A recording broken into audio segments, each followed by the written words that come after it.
bonsoir, bonjour Alexandre. Bonsoir, bonjour, bonsoir. Ce que le jour doit à la nuit, c'est le titre de ton nouveau film. Ouais. Je trouve que l'on y retrouve l'entièreté de ton univers, la famille et le pays. L'entièreté de mon univers, sûrement par le sujet développé.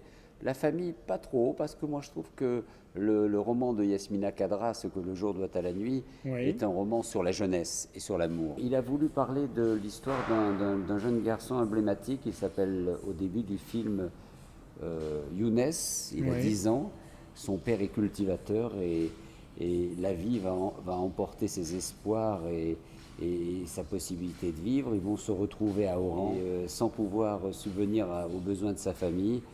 Ce paysan, cet homme, va demander à son frère, qui est pharmacien à Oran, marié à une catholique, c'est un des rares mariages mixtes dans cette Algérie française, Il va lui demander de prendre en charge cet son enfant. fils Younes. Et il va être débaptisé de Younes à Jonas. Et il va embrasser cette double culture. On s'était vu, c'était pour Comme les 5 doigts de la main, où j'avais rencontré Mathieu Delarive et Patrick Bruel, deux hommes qui plaisent énormément à la gente féminine. Ici, on a cet acteur incroyable qui est Fouad Haït Atou, qui joue donc le rôle de Jonas ou Younes. Grande révélation. Hein. Grande révélation. Mesdemoiselles, préparez-vous à voir quand même. Quelques sueurs. Voilà. Mais alors justement, je trouve qu'il y a presque une image sublimée de l'homme presque érotisant. C'est quoi? C'est une vraie volonté dans ton travail? C'est la volonté de l'auteur. C'est la volonté de l'auteur de montrer un personnage. D'abord, il l'a très très très bien défini physiquement, mentalement. Il y a une image très étonnante dans le film, c'est lorsqu'on passe de l'enfant à j'allais dire l'adolescence ou jeune adulte.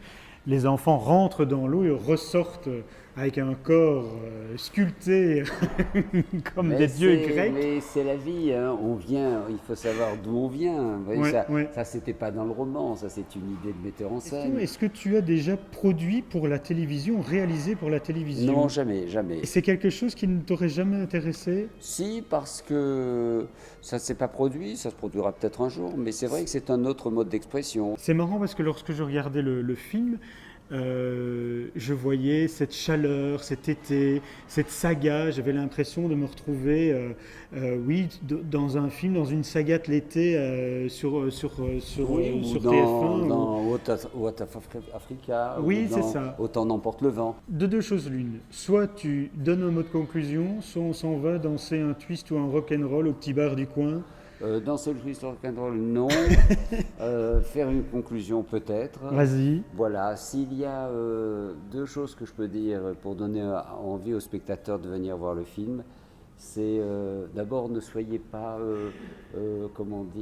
n'ayez pas peur de la durée du film. Le film dure 2h30, mais c'est le temps nécessaire et on ne s'ennuie pas. Et puis la deuxième chose, c'est la morale au fond de ce film. C'est la morale de Khadra qui est si belle et qui dit, quand vous rencontrez l'amour, surtout ne laissez pas passer l'amour que vous avez trouvé, parce que c'est la chose la plus importante. Bon, eh bien nous resterons là-dessus. Merci Alexandre. Merci.